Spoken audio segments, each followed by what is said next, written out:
Hello and welcome to the Whipmakers Roundtable.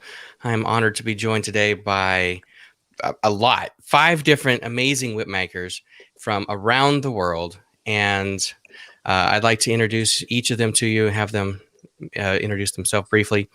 But first off, of course, I'm joined by Johnny Ogren. I'm not going to screw up your name any more than that. That's absolutely great, man.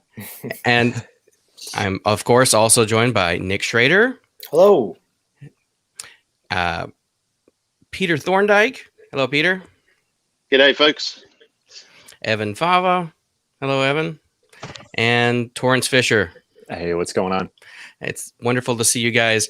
And just briefly, I'd like to have each of you mention maybe your expertise, if you want to mention one, like I do stock whips or whatnot, but also your website, just so we can get that out in the very beginning here, so that people can see that. Johnny, where can people find you as they're looking for you out there? Well, my website is witchcraftwhips.se. I'm also on Facebook and Instagram, Witchcraft Whips, and I'm a maker of leather bull whips and snake whips primarily. Excellent. And what about you, Nick? Where can we find you out in the interwebs? Well, mostly people know me from YouTube. I have a YouTube channel called Nick's Whip Shop where I do a lot of tutorials on nylon, particularly nylon bull whips, but I've kind of, through the help of other whip makers, I've branched out into stock whips, snake whips. Every now and then I'll do some stuff with leather, but I'm primarily a nylon whip maker at this time.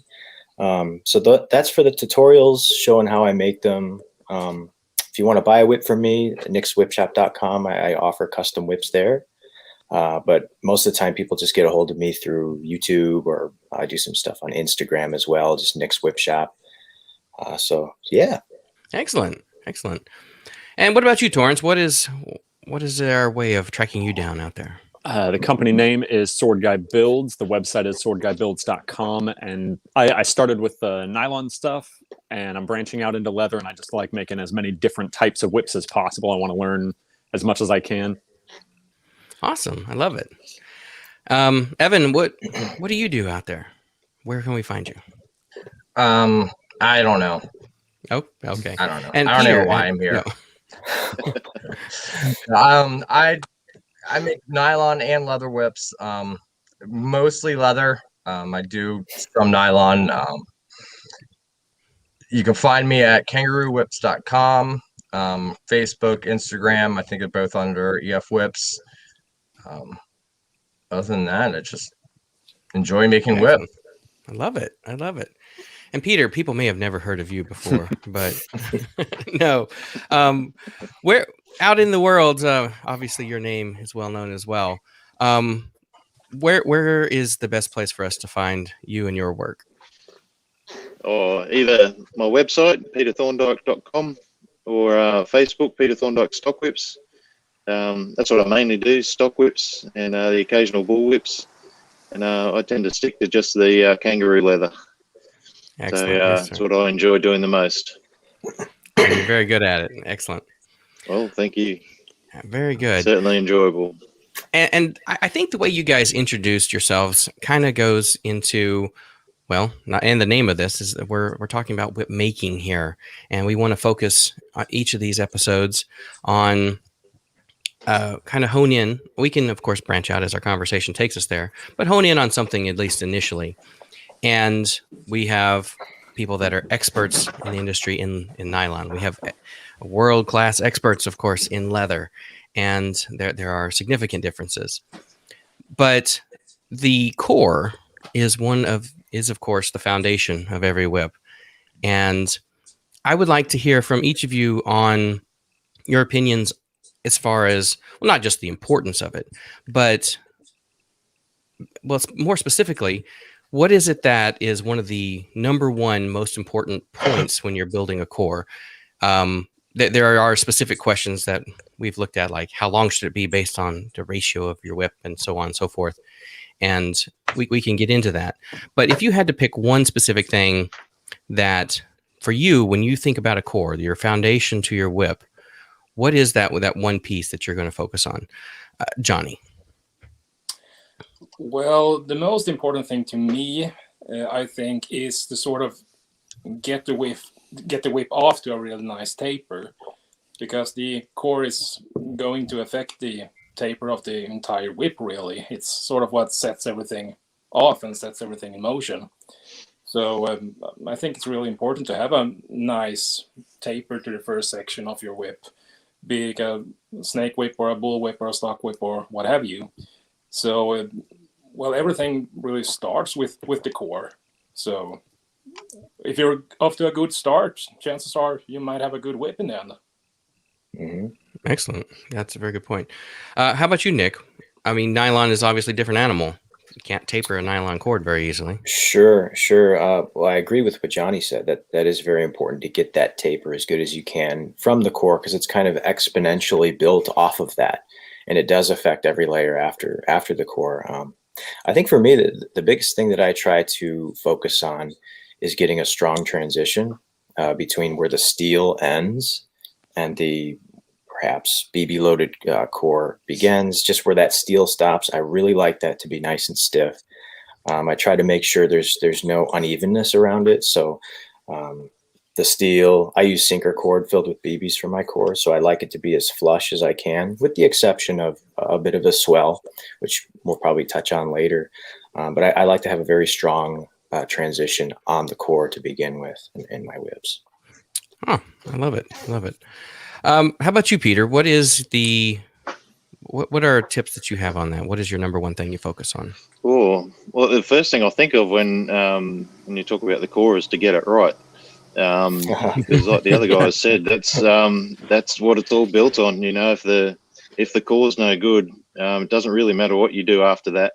It's not going to end up so well. So you need to build on a good, solid foundation. So the thing I say to new whip makers as well, particularly those that, well, only those doing leather, because like when you are making a leather core and a leather belly, it's kind of practicing the skills that you're going to put into the overlay. So you're basically building a mini whip, and then you build up on top of that. So you get to practice your cutting out skills on the core and belly. You get to practice your stretching, skiving, splitting, all the trimming, all the things that you do on the outside that people eventually see. You do all that in the middle where nobody sees it. And so it gives you a good chance to really refine and practice those skills and get them right. Because people aren't going to see that unless they go tearing apart whips for fun. So get it right is the main thing, and I guess we'll talk about that later, different proportions and things like that. But really take your time with it, do it well, do it right, and build on that. It's a good solid start, like Johnny said. Absolutely. Well said. How about you, Evan? Well, for me, I think the core is basically your foundation. It's what everything is built on. So if that's off, then it's going to put everything else off. If it's a little too thick, every layer is going to be a little too thick, or it's a little too vice versa, whatever. Especially when it comes to nylon. Nylon, it is what it is. So getting that taper correct with something that's not tapered, I know at least for me, with nylon's one thing I always struggle with, because I started with leather and then I branched off into nylon, whereas a lot of people will start with nylon and branch off into leather. Sure. I had a hard time trying to be like, well, how am I supposed to make a tapered core? How am I supposed to make a triangle out of something that's straight? Right. It's not possible. But yeah, you do what you can. And with leather, it's just, really getting that solid foundation creates the start of the rest of the whip. It's what makes a good performing whip versus a non-performing whip. Yeah, well said. You know, well if it said. doesn't have a Yep. good taper, it's gonna be too light or too heavy or whatever. Hmm. You know, it's getting that foundation right, and then you work from there. Absolutely. And I definitely want to ask you guys about weight and weight distribution here in just a moment as well, and potentially how on adding weights, because that is something, especially with nylon, that we'll be doing at the core. Hmm. But Torrance, how about you? What is one of the number one things that you look at when you're making a core, leather or nylon or both? I guess I kind of think of them very separately, because nylon is based very mathematically and logically, and it's like, okay, well, if you have 4 strands, then you stagger them out, and that's how you get your taper. But you never really think about how they are shaped when they're compressed, you know. And to me, one of the interesting things that I guess I would call a difference between nylon and leather, or at least something that you need to think about when you're doing a leather core, is the actual geometric shape of the core. It's like when I was doing strictly triangular shapes for leather bullwhip cores, the transition zone would be too fat, and I learned that. And I would be fascinated to know if you guys have found anything different. But what I found is that it has to have like a very swooping contour, and when they talk about like the lance shape in bullwhips and stuff like that, we generally only talk about the entire thong, but really the core, I believe, needs to be cut out in that same contour where it tapers very fast and then starts slowing down. Otherwise, in my experience, I get a big fat mass in the transition zone, and I just always thought that was very fascinating. So that's one of the things that I think about primarily when I'm doing leather bullwhip. I mean, that's really. Can I, Go ahead. Yes, can I please. add something?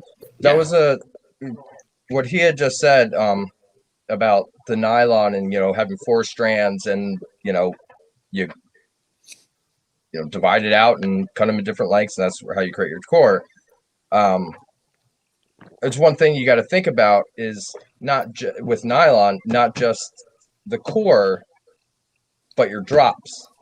That's right. Because leather, you don't have to necessarily think about that as much, because a lot of times, most of my bellies and stuff are 4 strands, so they don't have any drops. But nylon, if you have an 8 plat, you're gonna end in 4 plat. You're gonna have strands going in the middle, and you have to compensate for that. For sure. And it's a matter of, okay, I know that's going to be there, so that's going to fill in that area. So it needs to be less, so it can continue that taper. Because if you just keep dropping stuff in, it's just going to keep being straight. Because one of your strands dropped, or core strands dropped, and then if you just drop another strand right there, it's still the same length. It is still the same width. You're filling in that area with that drop strand, so you got to compensate for all that. That's a good point. Yep. So we could talk about that a little bit too before we talk about bellies. Also, I mean, a lot of the designs, I have several building books around here, as well as I've built a couple. So bear with me on my novice question. But you build your core and you make that as good of a whip as you can on that first layer, right? But you have tails that you leave out, like Torrance was saying, like Evan was saying, that you can braid over, you can drop into it. How do you guys determine how much to leave out, how much to cut out as you're braiding around it? Is it something that you read as you're building it, or do you calculate this out ahead of time? Anyone can jump in. We don't have to go around the table on this. Sure. I guess I kind of do what Peter touched on earlier when he was talking about thinking of each belly as its own whip. I've really thought about that over the past year. So as far as knowing exactly how many strands, how many tails to braid over, I don't really follow a specific rule other than I look at that. I take the overall length of whip that I want to make, and I think about that first belly or that second belly. And I'm just looking at the taper at that point, and I just kind of eyeball it. Really, I'll take a measurement, and if I'm making a 6-foot whip, usually I'll have the first belly about 2 feet, in that range. The next one 4 feet. So I'm just kind of taking that belly, looking at it. Okay, here's 1 foot, here's 2 feet, and handle length can kind of play into that. But it's just kind of feel for me personally. I'll just eyeball it at this point. Interesting. That makes sense.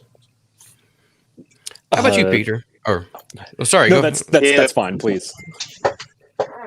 I saw a lot of nodding down there, Peter. What? It seems like you have some thoughts on that. Yeah, like it's very interesting listening to you guys talking about nylon whips, because it's a whole different ball game to the leather whips, and it's not one that I have made any nylon whips, so I can't speak with any sort of authority on that at all. With the leather, I sort of cut everything very specifically, and I want to hit a certain length, depending on, according to the overall length that I'm making. So for a 6 foot whip, by the time I've plaited over the core and bound my strands, I want that belly to be maybe 5 foot, 5'2", somewhere around about that sort of vicinity. And then the remainder of what I plait over is the bolster that I've taken right through to the fall hitch, and then becomes part of the tassel in the end. The bolster actually gets tapered at the end, and that becomes the final thing that I plait over. So that was the way that I was taught. And so I was taught how to make a 6 foot whip, and then after that, when I go away and someone asks you for a 5 foot whip or a 4.5 foot whip or any sort of length whip that you've never made before, you then have to adjust that length that you want to. But basically, the idea is the same: is that I'll make the core, then I'll plait the belly over that, I'll bind the strands, that'll finish at a certain point, and then the bolster will take me to my final length of the whip that I want. So that's kind of how I go about that. And I'm very specific about those lengths. I've got my book here that's got all the measurements, all the things in there that if my shed starts burning down, I'm taking. You're going to show things. I want to make it bigger. Yeah. That's the first thing you're rescuing. Right. Yeah, that's it. So so I'm very specific about it. I've got everything sort of written down, and some of it's it's written in pencil, so that if I make something and I need to make minor adjustments, rub it out, and I'll take notes for next time. What do I need to change? I got an Excel spreadsheet for keeping all those notes and the width, lengths, and then it'll create the taper for my my strands taper, so I can just be like, okay, well, what's the difference between them, and then I can just type in a number and it'll like say, okay, that a little bit less, a little more, and then it just does all the calculations for me. Cool. And it's just like, that's very cool. Neat, Evan. That's a great idea. That's pretty advanced. It is. It is. I'm still using pencil paper and a rubber. So,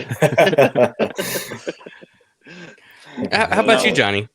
Well, what I tend to do if I'm building a 6 footer, for example, I normally have quite specific plans for the whip already planned out, because I love taking a lot of notes. And as soon as I make small changes to any whip design, I take notes of what I did.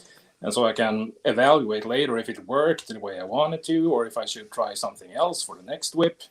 But say if I calculate that my first belly should be maybe 20 inches past the end of the handle, that's what I'm aiming for, really. But in each and every situation, I might change that as I'm plaiting.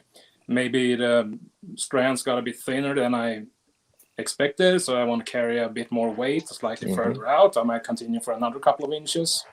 But I sort of have very specific plans that I'm aiming for, but I always trim and adjust as I go, really.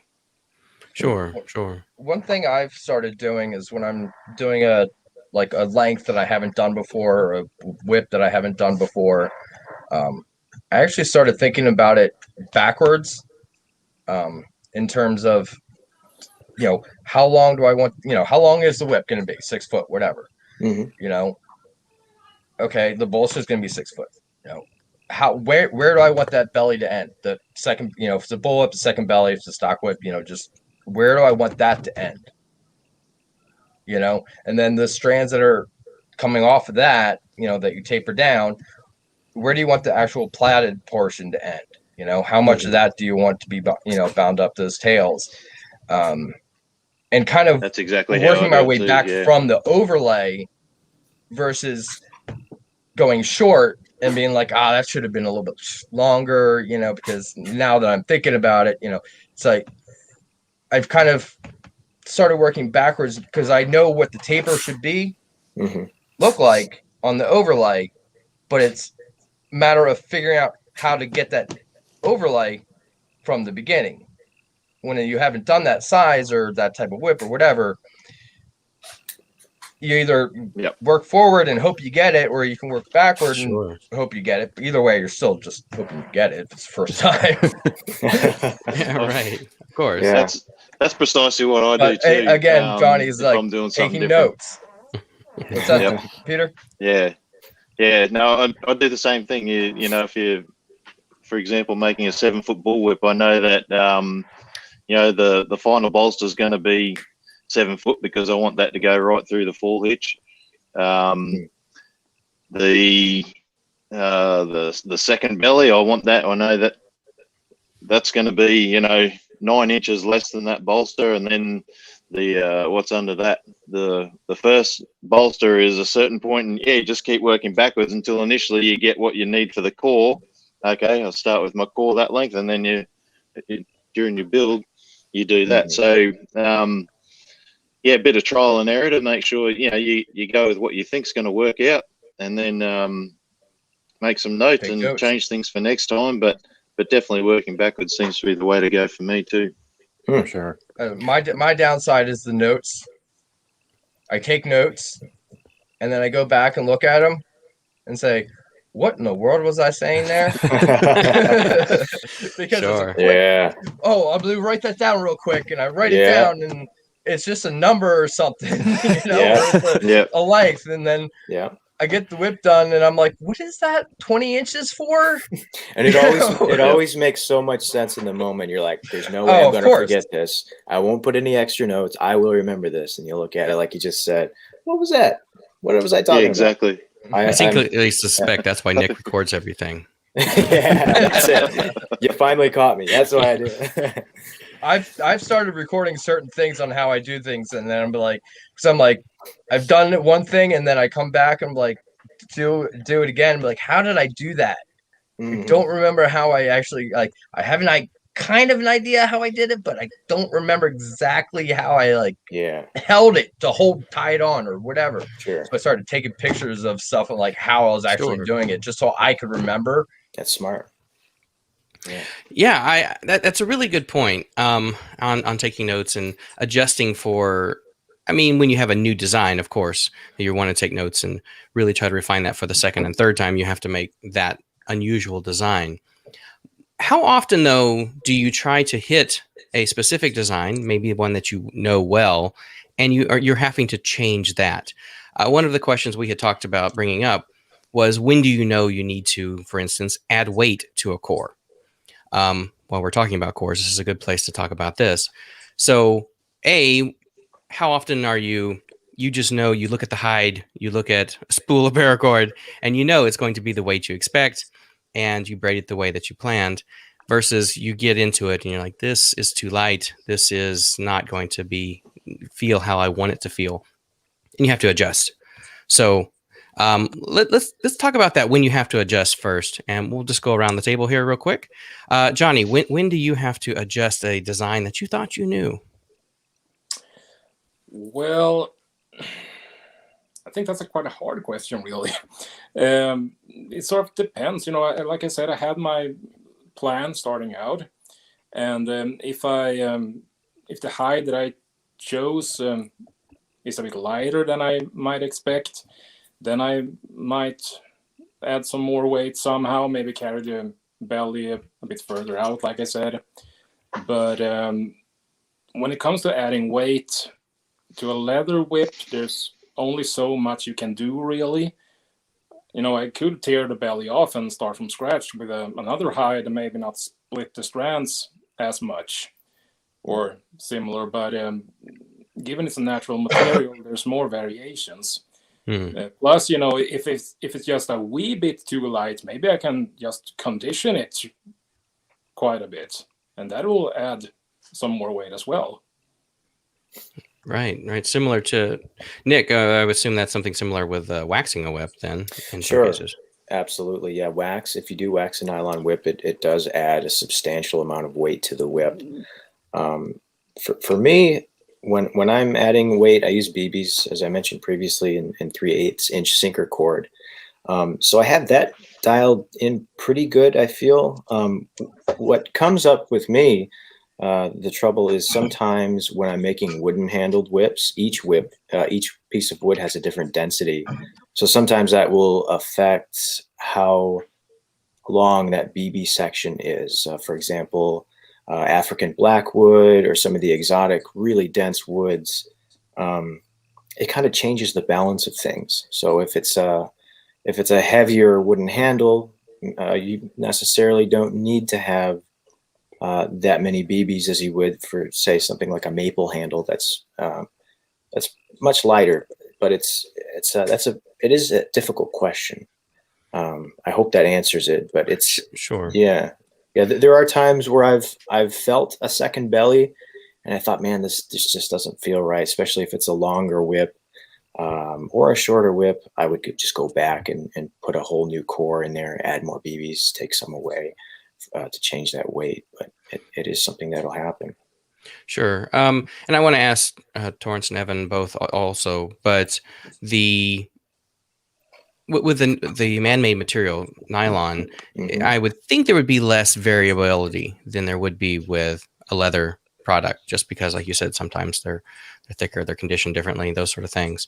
But specifically, do you find that when you're building a nylon whip with a known design that you're hitting that, you have a design and you can just turn them out pretty much the same way? For the most part, I would say yes. Every now and then, there is something different, and I can never really pinpoint exactly what that is. Sometimes it just feels different, whether it's the way I plaited it, the way I bound a certain part of the whip.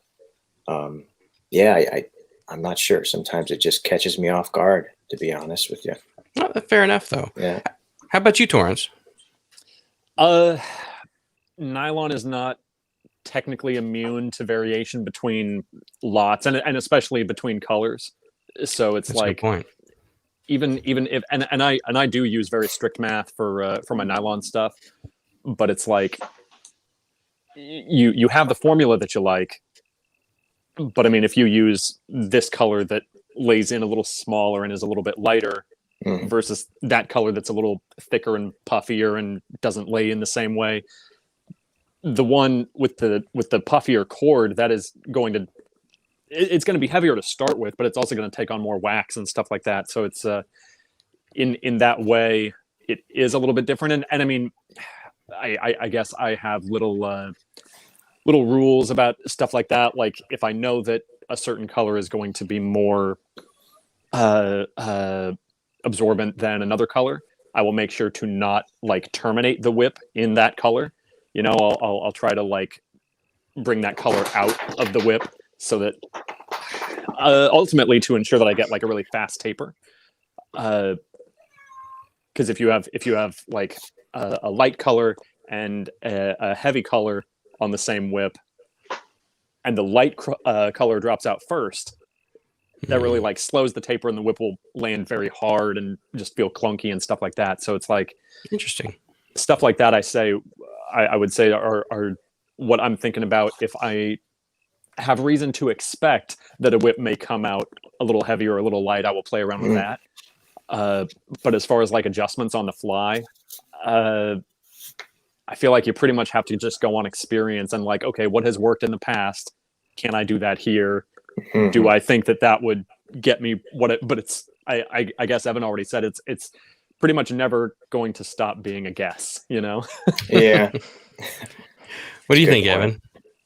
Is that Yeah, I never actually thought about it in terms of like the different different paracords, different colors, but he's totally correct. Like I never consciously thought about that. sure? But normally if I want to add more weight to it, it's just a bullwhip and nylon, let's say, I'll just use a thicker handle. Mm. If Okay. most of my nylon bullwhips are usually about 1/4 inch handle. If I want thicker, I'll use a 5/16 inch handle and use more, strands in the core and whatever, and build it up, and then it'll soak in more weight, and it's just got more weight. It's even with leather, if I'm making an American style bullwhip, I'm using a thick 3/8 inch, steel handle foundation versus an Australian style, which is what, 5 millimeters, so a little less than a 1/4 inch. So that's going to completely change the weight. For sure.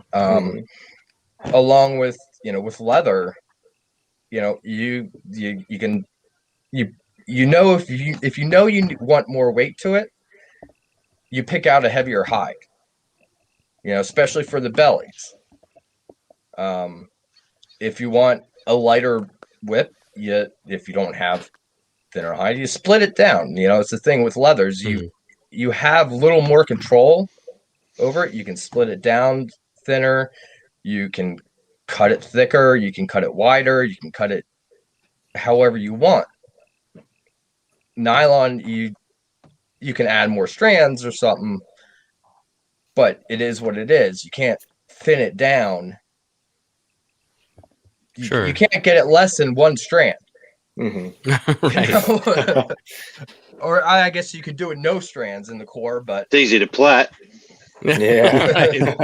The first wireless whip. That's right. It's adjusting I got on the it right here. fly is one of those things that's kind of more of an experience. It's Yeah. I do it's more of a thing with nylon for me, because there's you're not going to stop and like redo the taper of the whip of a leather whip on the fly. Sure. The most I'll do on the fly with the leather whip is the drops and how long I cut those drops, once they're dropped in. If I want to add more weight to it, I'll cut it a little bit longer. If I know it's a little thick and I just want to thin it down, I'll cut them shorter and skive them down real thin so it doesn't add more weight. Nylon, you don't have that opportunity, but you got to kind of adjust on the fly from that. Yeah. In terms Sure. of knowing that your drops are going to go in there and compensating for that. For sure. How about you, Peter? When you're building a whip here, are you able to hit that mark every time, or do you have to adjust? And if so, what do you do? You definitely need to be able to make adjustments if you're doing custom work, because people are wanting certain things, and you're wanting to hit certain specs that they may be asking for. Having said that, most of the time people just order a whip off you and just allow you to make it how you make it, which is always really nice. But it's important to be able to make it lighter or make it heavier, just for your own whip making skill, I think. And Evan sort of covered most of the things that you need to do, or that you can do with leather. Cut the core wider if you need heavier whip. It's sort of based on what hides you are going to be using for that particular whip.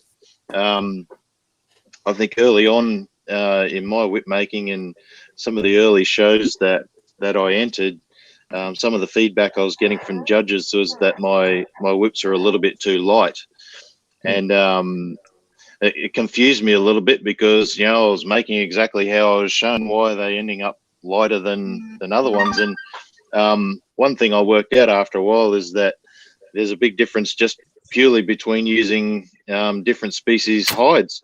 If you're using wow. grey species hides, they're thicker than red species hides. Red species hides are better for finer work, so they're the ones that I was using for these show whips, and because they start off thinner, yeah, the end result, the end whip that you make is a lot lighter than if you were using a grey species kangaroo. So so you know, if you're using red species, then you need to find another way to put bulk in there, and one way, like Evan said, is to cut the core wider. You can make some adjustments with splitting strands, but if you've got some red species hides are about 0.75, 0.8 mil thick to start with. I don't really want to be splitting too much more off that.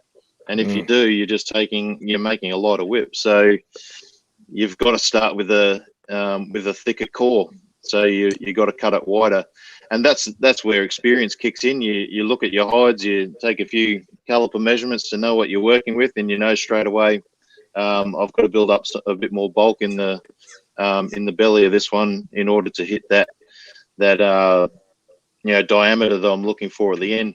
For me, in my stock whips, I'm sort of aiming for about 13.5 mil at the thickest part. That's probably considered on the lighter side of whips rather than a heavier side of whip.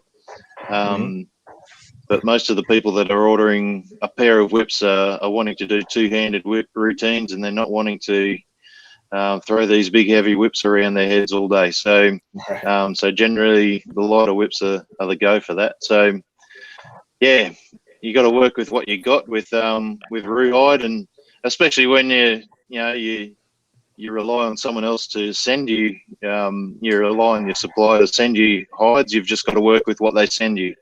So you've got to be able to make adjustments like that. For sure. So I have a question for you, Peter, and Johnny too. Yep. Probably even Torrance. But when you're picking out like a red or gray species, have you found that grays have a tendency of not stretching as much as the reds because they're thicker? No, I find sometimes they stretch even more. But I think that's maybe it's just it's a variance in hide. It could have been. I don't get that many gray, so I usually get a couple grays in. Yeah, I think most of the hides that I've gotten have been from Richard Taubman, who, in his invoices he just lists them all as red species, and I've never asked specifically for gray, so I don't. Then he's probably just sending you red. He's got both. I'll ask him for Gotcha. both. So, but I usually I'll get 50 hides and I'll get 2 or 3 that are grays, because I want to have something thicker in case I need it. Yep. And those hides always end up seem to be not as stretchy when I cut them. I'll cut them the same width. Cut the strands the same width that I would a red species, and then I would stretch them, and I'm like cutting off a lot more. It doesn't, I don't get as much stretch out of it. It could be just the hides that I got, So yeah, I think I would say that maybe brandy for me generally tends to be a little stretchier than the rest, and naturals occasionally. The specialty colors do not stretch as much. Yeah. No. Oh, for sure. No, that's right. I think I'd say saddle tan for me seems to be the stretchy color. Interesting. I don't know. It is interesting that we all find different stuff there, but I always find saddle tan to be notoriously stretchy, especially when you're plaiting with a black hide, because the black ones tend to be the least stretchy because they're pumped with so much dye or whatever they do to tan it. They always seem to be less stretchy. And when you're working with a natural hide or a saddle tan hide in particular, you can really tell the difference between the black and the saddle or natural. Yeah, it's frustrating. And then, like Evan said, the colours, it's a whole another ball game. And don't even start me talking about white. So if someone asks for white whips, I'll introduce them to Evan or someone. Hey, Evan, I've got someone who wants some whips. No, I'll do white, but white leather is it's a different beast to the others. I can tell you. Have you guys used white? It, Very I have bit, not. I always never I have. always give a It's- disclaimer when I get an order for white saying it's can't guarantee it's gonna come perfectly white or gonna stay that way. It's for sure. it stretches differently, it cuts differently, Yeah. it skives differently, it stains differently, it does everything differently. It's like you got Well, it's nylon whips, from you've got my kangaroo hide whips, understanding- and you got white kangaroo hide whips. It's its own category. It's created its own genre. Anyway, I'll stop there on white. So From my what understanding with white, they got to bleach out all the color before they can dye it white, Ah. which is Is that probably they what. do? Oh, Interesting. does it break it down and just give it a bunch of variations and stuff, or is it just real strict? Like, what's the biggest difficult thing Oh. about it? I find yeah, the hardest part I find is when you're trimming it, just getting a nice straight edge. For whatever Okay. reason, it tends to just feather on you up in the on the top grain, and it's unless your knife is just pristine, yeah, forget blunt knives on it. You'll just be trimming it and giving it haircuts and doing all sorts of stuff. Thinking bad thoughts about your customer, all those sorts of. No. I'm definitely only joking, but no, white is definitely a different beast. And I would, throwing it across the workshop, right? yeah, There's a oh, reason well, why white the good whips part are is when you extra. do throw it across your workshop, it doesn't stain your walls or make any marks anywhere because it's white. But, so no one knows that you've thrown a tandy overnight or anything, so it's all good. I have to admit, Oh man, I've got some here. when I first started, a lot of whips went across the room. Yeah. Not as much anymore. Yep. That's all he has in his shop right there. That one piece. No, I didn't know that about the white hides. I didn't know that. It's been a while since I made a leather whip, but it's interesting to hear from you guys about that. Yeah, I need to get back on the recommend an leather. all white whip, Nick. Yeah, give it a go. All white, Yeah. including the belly. Have fun. Oof. Oh, Ooh, I wouldn't do the belly. Yeah, I'm not touching that I'll one. take you either. guys' word No. for it. That's it. I have Oh, wanted to make a solid white whip, but not Yeah. belly. I wouldn't do the belly. Ooh. Yeah. Yeah, it sounds frustrating. If you're gonna do a white whip, do it all white. Belly, core, bolster.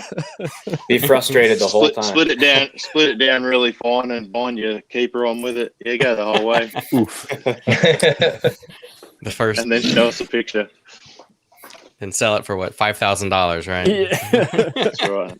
A definite one of a kind. Never happen again. Whip that No, one. For sure. absolutely. The whip of innocence. Yeah. Lots of innocence. Yeah. Yeah.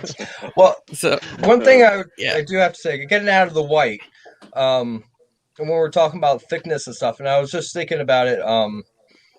One thing that Peter had mentioned to me when I first started doing the competition whips is cutting the bellies and bolsters and the making your core and your bellies a lot thicker than you would normally, because when we're cutting the overlay, we're cutting it so thin.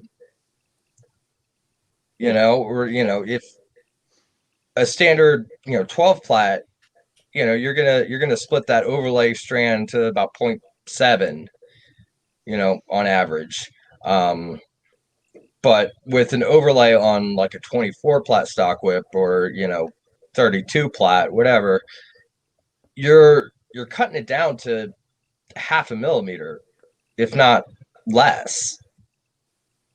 And then Yep. each strand, you're basically adding 4 layers for each layer, and it adds up. So if you don't have that extra there, you need to compensate for the belly. So if you know your overlay color is going to be thin, if you're doing a white whip but you're doing a natural belly because you want it to be the right thickness, you make your belly thicker to compensate. Right. Plus, you have to Right. compensate for the weight loss as well. Exactly. You know, it's because you really, and you also got to think about drop, but not as much with that thin of strands. But you know, it's you got to start thinking about the overlay. Like I've got like 5, 6 bellies, 6-foot stock whip bellies from competition whips that I did that weren't thick enough. Mm. They're perfectly good bellies for Just not for a perfectly those good whips 6-foot stock specifically. whip. Right. But For normal. sure. So And I think you know, and when I get an order for that color, I'll use it. Yep. It wasn't quite thick enough for a competition whip because I knew the overlay was going to be so thin that they're just sitting there waiting for an order. So if anyone wants like a 12 plat, you know, brandy stock 6-foot stock whip, you know, let me know. I got a belly already ready for it. Nice. We'll be talking, Evan. No, I think that's a perfect segue, actually, to the next step of course, on is the belly. We have for leather, you'll have a couple of them for a big heavy whip, but and then in between we have a bolster for the leather, or binding and taping and things, depending on how you're making it for nylon. What is it when you're looking at that and you've built this perfect a core that's got the taper you want, it's got the tails, and you're ready to go? Then that next step, you need to plan for continuing this firm foundation for your beautiful house you're building, right? What is it that you look at when you want to make this next? I can call it one step, I guess. Or we could focus on the bolster for a minute. Actually, let's do that. Let's just focus on the bolster and take this a tiny piece at a time, because it's with whips. It's the devil is in the details, right? It's that one little piece is off. It's just not going to feel right. So, Johnny, I'd like to talk to you about making a bolster and preparing that core for this next layer. What is it, something that you're looking for that you especially want to focus on? Well, for the bolster, I tend to go almost entirely by feel and each individual whip. Because like I said, I normally have quite specific plans for the bellies and the core and stuff like that. But as for the core, I like to do it sort of, by feel, really. And most bull whips that I make only have one bolster, not two. And I use chrome split for the bolsters because I just love the properties of it, really. It makes it for a really fluent whip, I think. It absorbs a lot of conditioner and sort of really mushes down to fill in every tiny imperfection sorry. You know what I mean. Yeah. Sure. I'm Swedish, okay. But blame it on being Swedish. Okay, of course. I think he's the I'm only one here American, who it's speaks my more than fault. one language. Yeah, right. No, but I really like chrome split, and I just cut it to fit really around the belly, and then I might bring the taper of the bolster out a bit further if I like a bit of extra weight and roll out in that part of the whip. If I want more of a dramatic taper, I'll just cut it a bit shorter. So the bolster is almost entirely by feel for me. All right, excellent. How about you, Nick? Obviously nylon is significantly different, and you've made a few leather too, though, obviously. What is it that you're focused on in preparing that core for the belly? Well, for leather, I never really got to the point where I was comfortable with it. It was always trial and error. But now hearing you guys talk about it, I do want to get back into it. But speaking on behalf of nylon, do white. Get back into leather whip making. Yeah, no, do white. Do white. Oh, White. You'll love it. You'll love it. Oh White. man, Do I don't know, white. We'll Peter. send you all the business. You guys scared me away from. I got a the white hide for you. If you send it to me, I'll try it. Yeah. But with nylon, it's kind of, because it's all one diameter, it's just kind of hit and play, really. I just try to pull tight. I try to make sure my plaiting looks good. look straight, make sure the seam is straight down the top. And then of course dropping strands as I work my way down, dropping them in a good place, because with nylon whips, the drop strands are really such a huge part of where you're achieving that taper. We don't have the luxury of being able to taper strands of nylon. So it's just dropping those strands as I go down, hopefully in the right places. Sometimes I'll drop one early and then the taper is going a little too quick. So it's just knowing when I'm going to drop those strands, pull tight. That's really it. Just kind of hit play and work my way down. So one thing in particular that you mentioned in some of your, I think your 2020 whip making, is you've changed your binding method on preparing, so that in lieu of having a proper bolster like we would do on a leather whip, you do a lot more binding. I do. Yes, I certainly do. And do you feel that gives you the same sort of feel of both between the tape and the binding as a bolster, or what is it that's giving you? It's not giving me so much a bolster, but more so, I describe it in the video as kind of a netting for my binding. When I wrap those bellies, I use athletic tape. That's the closest thing that I use nowadays to a bolster. So it's just kind of giving a surface so each wrap of artificial sinew or Dacron or whatever I'm using to wrap that belly, those strands, those wraps don't slip between the cracks of the spaces in between the plaiting and go inside there. So it more so acts as just a way to reinforce the strength and just make mostly the transition just a little bit more firm, gives the whip a better rollout, but it doesn't really play a lot into the thickness. I find that 1/4 inch steel rod for the handle, 2 plaited bellies and an overlay gives me about the thickness I want. Every now and then I'll give it a few more wraps of the tape, maybe a little more artificial sinew to build that up. And in those cases, it would be similar to a bolster, but more so, Christian, it's just adding just more reinforcement. Very good. Very good. Could How I about you, jump in Torrance? real quick? Oh yeah, Oh, please. Go ahead, No, John. Well, yeah, Johnny, go ahead. Just to refer back to, because Evan was talking earlier about 40 minutes ago, I believe, about strand drops and how just taper and stuff like that. When you drop strands, that actually adds to the core that you're covering. And I don't think a lot of people really consider that, because if you're plaiting over 2 strands, say, and you drop a strand in there, suddenly you're plaiting over 3 strands.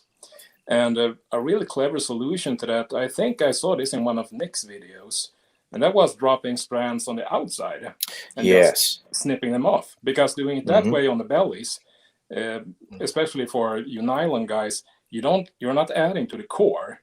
The strand is essentially just disappearing. Exactly.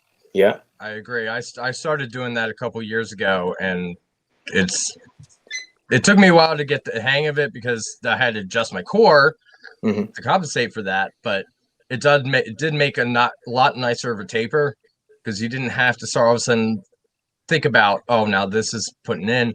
But in my overlay, I always drop with nylon. When I drop my first strand, I always drop it a little bit further down than I need to compensate for that extra thickness.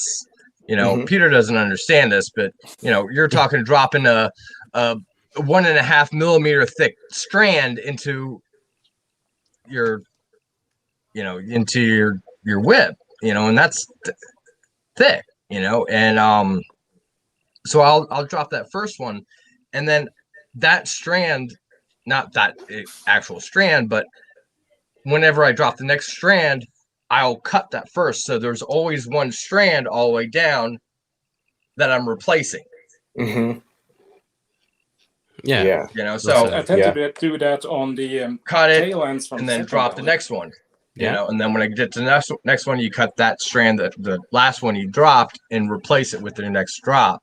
And then when you get down toward the end, when you're actually using them as a kind of the core, you just cut those to where you need them to be. But that's one thing that I do is, basically once you make your first drop, you always have a strand in there as a drop that you're replacing.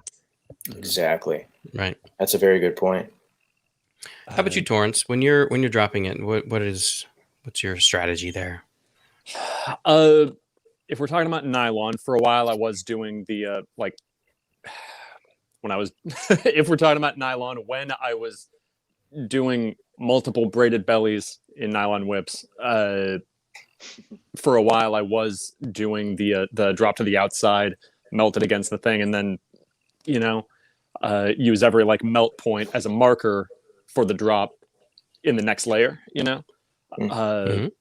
And I agree that essentially, and I think what Evan was saying is that you can kind of do it either way. It's like if you want to keep your core the same, if you already like the way your core is tapering for a nylon whip, then I mean you can drop to the outside and not change that, or you can still drop it to the inside, but like snip out a strand from the core, and those are two ways to do ultimately exactly the same thing, which gives the maker a little bit of some options. Mm-hmm. Let me think. For I guess for a rawhide belly, one of the things that I focus on is, okay, so granted that the core is already has like that swoopy shape, tapers super fast and then evens out toward the end. You can do that same sort of taper on your belly strands, and then when you braid them, they will also encourage that type of swooping taper, which I think is really important. Interestingly, though, I feel I am shooting myself in the foot because, for the most part, I'm still cutting my bolsters to a straight taper, just because it's like mathematical and clean, and that's the way my mind can understand it. So it's like won't get into specifics right now. I'm sure we'll circle back to this at some point.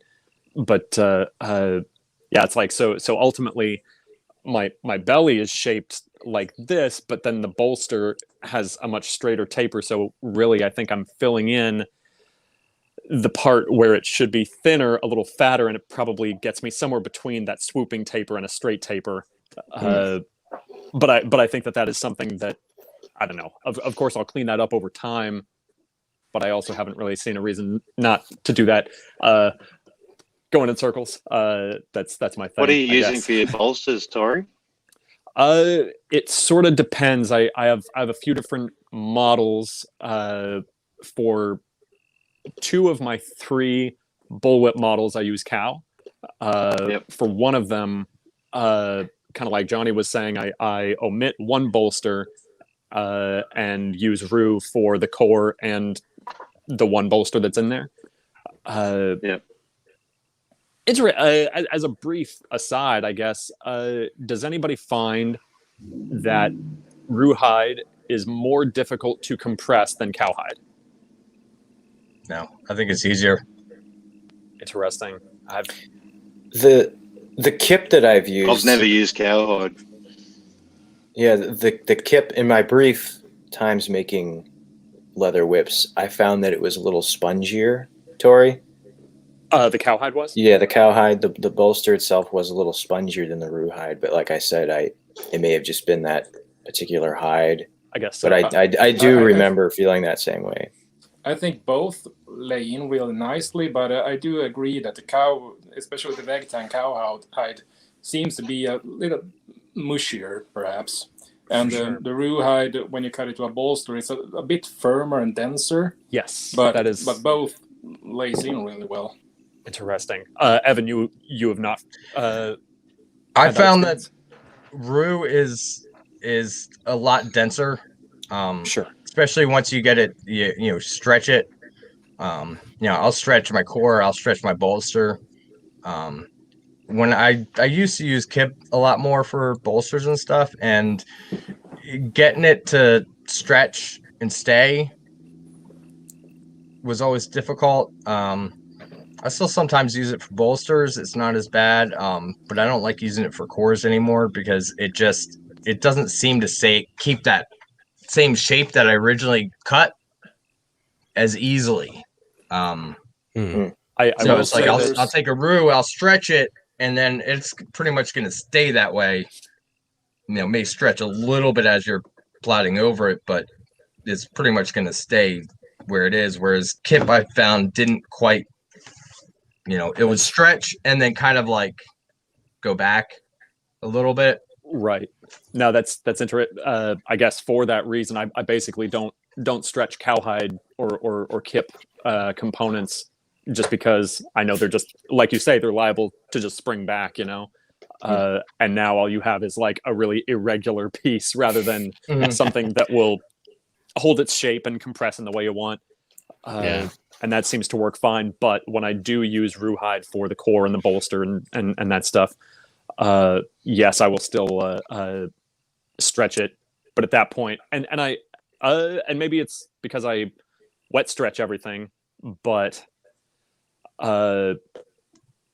you wet it, you stretch it. Obviously, it gets very very dense and hard. Maybe that's what I'm. Maybe for some of those, I should just do dry stretching. I was.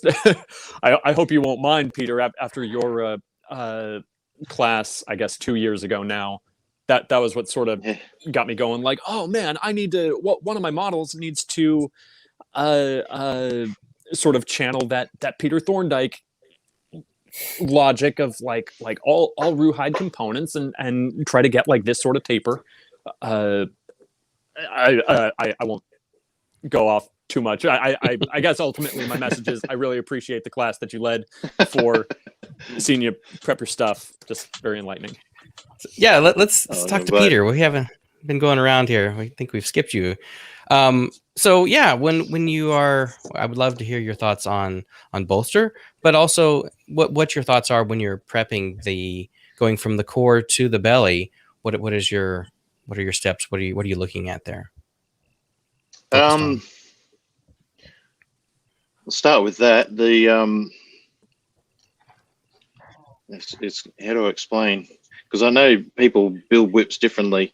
The way that I will start building a whip will be that I'll cut out the core and the keeper and the 4 belly strands, and that will form a keeper loop, and the 4 belly strands will plait over the core. So that's all one piece. And basically, once I'm at the point of cutting, I've sort of done a huge majority of the thinking that I need to do for that whip as far as what the end result is going to be thickness wise, because I need to know that before I cut out that core. I need to know, how thick is my hide to start with. Do I need to make it wider? Is it just situation normal and just do it how I normally do it? So a lot of the thinking has already been done by there. If I've got a heavy hide, I know that I'll split it to the dimensions that I want. Usually my belly strands I like to be about maybe 0.9 or something like that, if we're going to get finicky. If I've got a rawhide, finiky's good. It has its place. Some people call finicky ironing your undies, but we'll leave that alone. Doing stuff that doesn't matter and people don't see. But yeah, it's those details I find really do make a difference. But for example, I like to split my or have my belly strands at let's say 0.9. So if I've got a really heavy hide that's 1.1 mil. I'll be splitting that one, and I'll know that before I even start cutting out that this one's going to get some splitting happening to it. If I've got a hide that isn't 0.9, that's less than that, say 0.7 or 0.8, I know I've got to cut it wider because I won't be able to split anything off. So a lot of the thinking's done before I even start cutting out. And by the time I get to the bolster, for me, the bolster is, after I've trimmed the hide, the bolster is the first thing I cut off it. I cut right around the outside of the kangaroo hide, because that's where you get the length of the bolster with the least amount of curve that you have to deal with. Also, that so you can use up that rubbish stretchy stuff around the outside of the hide. preparing the hide, I'll cut it to fit the belly. If it's just a single whip, I'll rarely, I'll just cut it off the hide, stretch it, cut it to fit, and away I go. If I'm doing a matched pair, I'll actually split the bolsters, because what I've found is that for a matched pair, just cutting 2 bolsters off the hide, you can't get them off the same spot. They'll stretch in different places, and if you really line up 2 match, I remember the very first match pair that I made, I just couldn't believe how much thicker one whip was to the other. It was blowing my brain. I was actually really disappointed about it. And the only difference between the 2 whips was that I didn't split the bolsters. And so after doing that fun job of pulling it all apart and going back and splitting the bolsters and putting it all back together again, that hurts. It worked out nice and evenly. Absolutely. If they were two separate whips going to different places, it wouldn't have been a problem. It would have been imperceptible. But the fact that they were a match pair, it was actually quite telling how different it was. So for bolsters, with kangaroo, you just you have to cut it to fit, because you're working with a curved piece of leather. That would be an advantage of working with the cowhide, is that you can, I guess, like you're saying before, Tori, you just put a straight edge on it and cut it straight, and it's easier than trying to cut it to fit.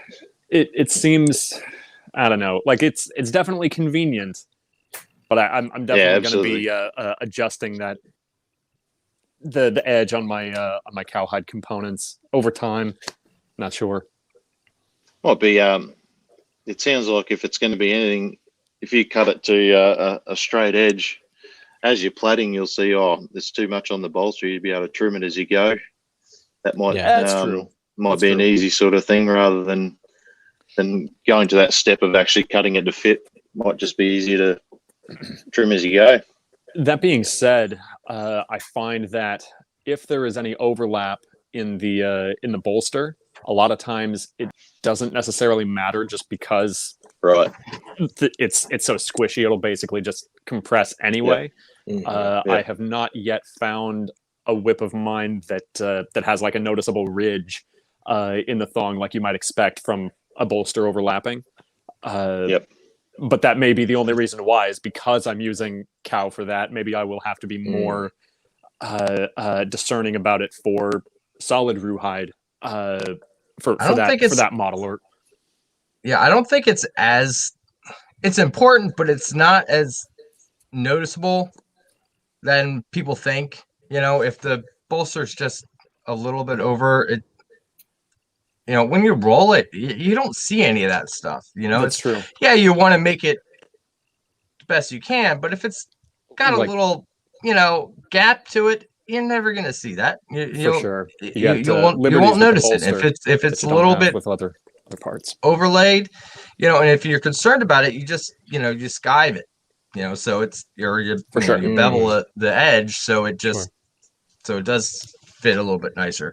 Because sometimes I'll cut my bolsters a little bit wide, because I know I need a little extra thickness. If like we were saying, the bellies didn't quite come out, I need a little more thickness toward the end of that belly. You let it overlay and just kind of bevel the edges so it lays a little bit nicer, but that'll give you that little bit of thickness. You just need something in there for sure. Yeah, I've only made a handful. You guys. Oh, sorry, Christian. No, go ahead, Peter. You go. I was just going to say, I don't know about you guys, but I always like to have everything cut out as, I guess, as close to perfect as you can cut it, so that when you're actually plaiting, you don't have to fuss around trimming or resizing strands or reskiving or doing anything as you go. I just like, once I get to the point of plaiting, I just like to be able to plait it all the way out. Now, it doesn't always work like that, but that's certainly what I like to try and do. For sure. So, I think we all try to make it perfectly first time, every time. But True. nobody's as perfect as you, Peter. Sorry. That's not true. It's a bit That's like not true. cooking, you know. You might have made this specific soup 100 times, but every once in a while it needs a bit of extra salt Yeah. or For sure. some minor adjustments. So Or you accidentally drop all the salt in it. exactly. Ooh, Sometimes. And then you have to pull that soup apart. And where are you now? Needs a desalination plant to fix it. Right. You know, That's right. we are just over an hour, so I have one more question. Kind of to wrap up the belly core bolster conversation. When you're assembling these things together, you've got your binding in tape, or you've got your bolster wrapped around, and you're putting your belly over that. I have seen different people's methods, and some very vehemently discussing whether or not you should be binding that bolster onto the core or not. Whether you should have a significant amount of binding at the transition on leather or on nylon. What are your guys' thoughts on that? And let's go reverse order this time. We keep skipping Peter. So Peter, what do you do when you're assembling that? Do you bind that bolster on?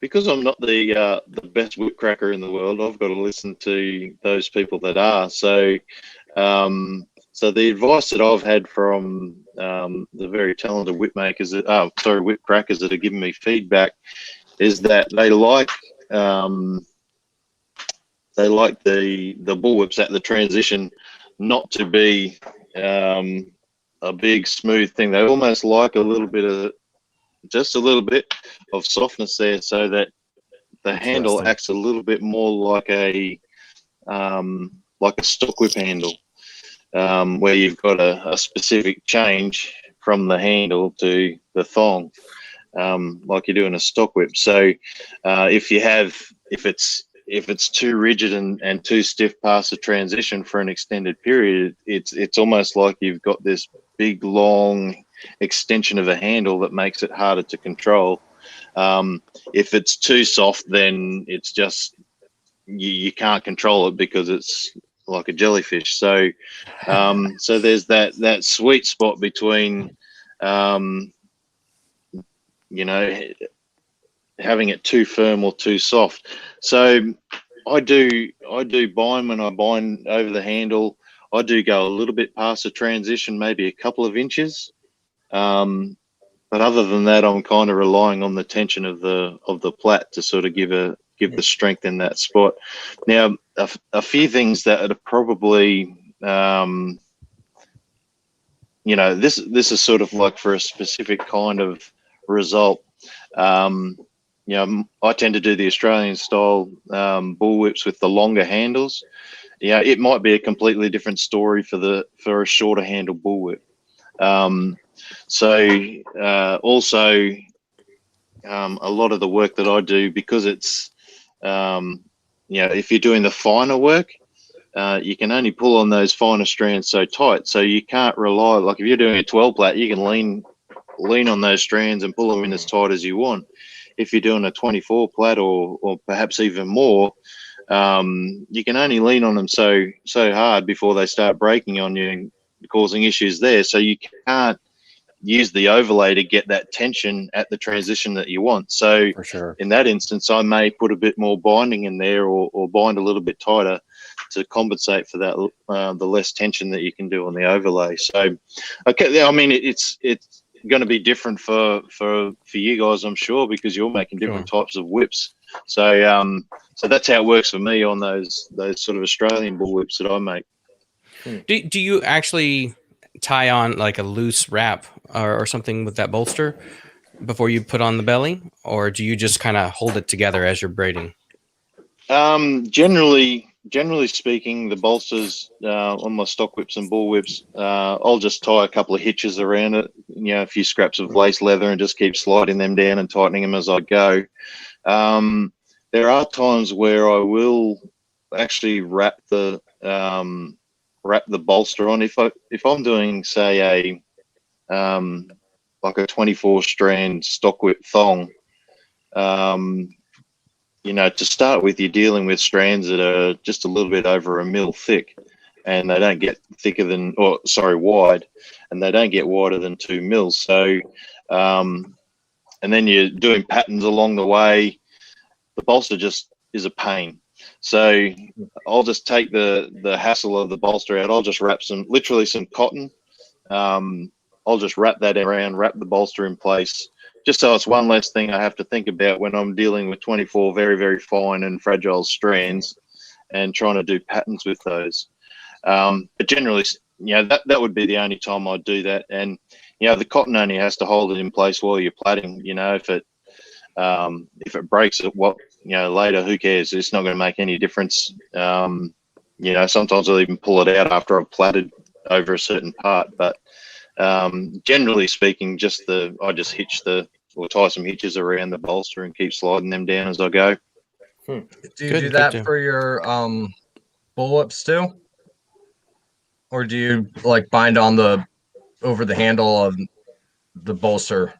Bind the bolster on the handle on a bullwhip. Is that?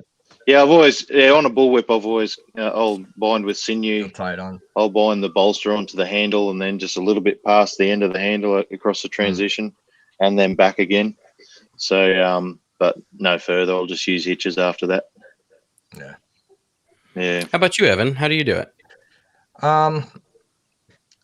For the most part, I'll kind of bind it on, just kind of like he was saying, just so you don't have to worry about it. One less thing to worry about. Real quick, sorry guys, that is the truck. I do have to go. Appreciate seeing you. Okay. I will talk to you. Thank you, Torrance. It's been See a you, pleasure. bro. Good on you, Tori. See you later, mate. Like I said, just so I don't have to think about it if I'm doing any kind of patterns or anything like that. And when I'm getting it set up, I don't have to worry about that. It just, like I said, just a little bit. When it comes to like binding transitions and stuff like that, I used to do a lot more. Depends on what somebody wants. If somebody really wants a really stiff transition, I'll do more. But I found that I don't usually. I'll bind the first belly of a bullwhip, but I won't do the second. If you do the second one, it's just because it's thicker, you end up using a lot more sinew, and it makes it a lot stiffer. Like I played around with, do I just do the first belly or do I just do the second belly or whatever? And I found doing the second belly was actually stiffer than the first belly. So I'll do the first belly, which is thinner.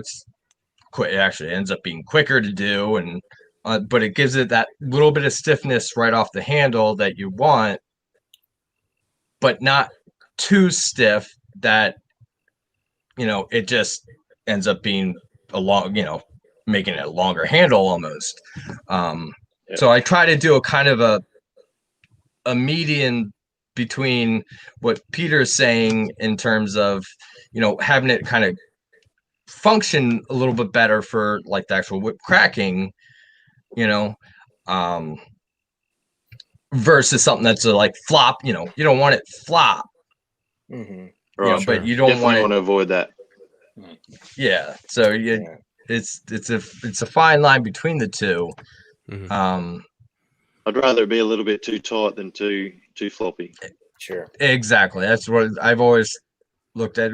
With nylon, that's a different story, but with leather, I'd rather be a little too tight than too loose, because it's only going to get looser with leather, and nylon's only actually going to get tighter over time. Good point. Good point. I agree. Yep. What do you think about that, Nick? Do you find that to be the case? Yeah. So with leather whips, I would always bind the bolsters, and I think that's just mostly because, well, for one, I wasn't used to holding the whole assembly with one hand and then plaiting with the other. I keep switching. So because of that, I guess I thought, well, if I just bind it, it's out of my way. And that's how I do nylon whips. I rely heavily on binding to this day for the strength of my transitions. And that's why I was hoping to talk with Tori about this, because I know he doesn't use very much binding at all, and Mhm. I'm very fascinated how nylon whip makers can achieve so much rigidity in the transition, because there have been times where I said on an experimental nylon whip, okay, I'm going to try it with less binding, and I would do so. I'd use less and I'd just pull extra tight, but I just never felt like I was able to achieve a good rollout and springiness from just pulling tight alone. So, and I've always done it that way, where I bind the transition. I'm not binding the entire belly. I'll do about it, and it depends on the length of the whip. For a 6-foot whip, I'll do maybe 8 inches on the first belly, 10 to 12 inches of binding on the next belly. So I really relied heavily on it. And of course it does depend on how long the whip is. If it's a very long whip, I'll use more binding because obviously more pressure on the transition, more weight in the thong. So it does need some more. Mm. But yeah, I'm just fascinated by whip makers being able to, on nylon whips, achieve so much strength without binding. And it's still something that I haven't really discovered how to do myself. So I'm intrigued by Or it. you could pull 550 pounds, per strand. I don't think you know, I don't know how much you can do with leather, but yeah. Slightly less And than that. clearly both work. Some people can make it work without the binding. Some people make it work with the binding. If the whip's working, then really, who cares? Like it's a case of the end result speaks for itself. So, if Tori's not binding and you are, I've cracked both your whips, and they've both been, you both made award-winning whips. So, I think sometimes people can get caught up with they get a bit too set in their own way of, no, you need to be able to do it without binding, or no, you must have binding. I think sometimes it's just nice to be able to say, hang on, both work. Right. Exactly. You do which that's one, kind of why do which we're one you can make work. Show that there are different ways to do everything. Absolutely. Yep. Absolutely. It's like the whole. I started to watch your 2020 video the other day. I didn't get past your, I think, the core, but it is a long video. It's a long. It was like, oh, okay, I can do this, and then I started watching it, and then something happened, and I got distracted and never got back to it. But it's like the whole electrical tape thing. No electrical tape in a nylon whip. It's like, oh, don't do this. These stipulations that have gotten out there. It's not a bad thing, if it's just like, I'll take some super glue and glue my core to the handle to like a bullwhip handle, the leather to it. I'm not relying on that glue. I'm relying on that glue to hold the piece in place so it doesn't move while I'm tying it on. Yes. Yeah. It's just it's something that I do to make it easier for me to actually put it on. I'm relying on the tying it on and then the belly over top of it and everything on top of that to actually hold it in place. But I'll put glue on there just to hold it in place so I can tie it on. It doesn't twist or slide on me as I'm actually tying it on really tight. So it's and the key there is that when the glue finally lets go, that's going to make absolutely no difference to the whip, because it's not the glue that's holding it in place, it's the binding and everything else that you've done to put it there. So the glue holds it in place while I actually attach it. That's just like a helping hand holding something for you. Exactly. Yeah. Speaking about binding and wrapping the bolsters on, I used to do a lot more binding a couple of years ago to the transition of the whip than I do today. The amount of binding has, with time, shrunken down more and more. And just like Peter was mentioning before, I rely almost exclusively on the tightness of the braid to hold the transition, and you'll have more material at the transition, so you'll have sort of a natural taper in stiffness, if you will. And nowadays, what I do is I sort of just wrap a small section at the end of the handle, and the only reason for that is to serve as a fail-safe of sorts, because if the thong, for whatever reason, were to bend sharply right at the end of the handle, I don't want it to bend against the actual steel. So it will bend sort of right past the steel by where the sinew ends. Right. And That's a good idea. Again, the difference between an Aussie model and a sort of classic American bullwhip is the Aussie handles are longer. So if you have a huge transition on this, you could make like a 18-inch handle essentially. But on a shorter handle, you have more room for binding if you want to do it. Because, it's like the classic Terry Jacka whips, he's on an 8-inch handle, but the whip is stiff for like 24 inches. Yeah. So, and speaking about the bolster, I tend to use some artificial sinew to just gently wrap the bolster onto the belly. And that's just essentially like a helping hand. And I'm very strict with not wrapping it on there hard, because if I would wrap it on there hard, the spiral from the sinew could impact the rollout. But I'm just tying it on there really gently, just to hold it in place as I'm covering it with the next belly. Yep. Absolutely. Yeah. Yeah, a lot of that binding and all that stuff is just it's not a functional part. It's more of a helping hand for the Whipmaker. Yeah, for sure. Right.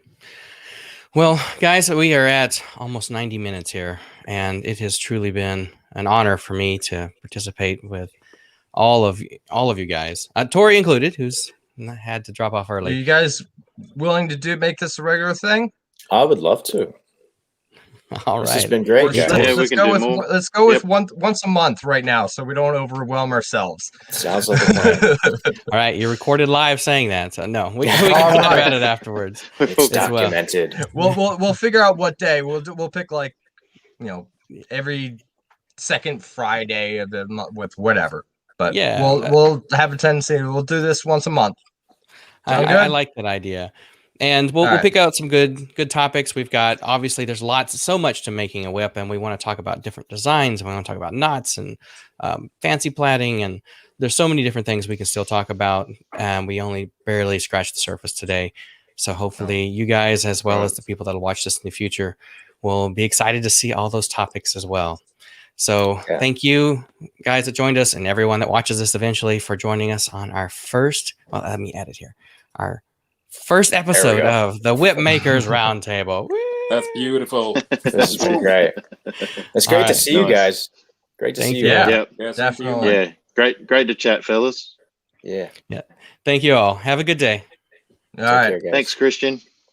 Yeah, thank you for doing this, Christian. Absolutely. My pleasure.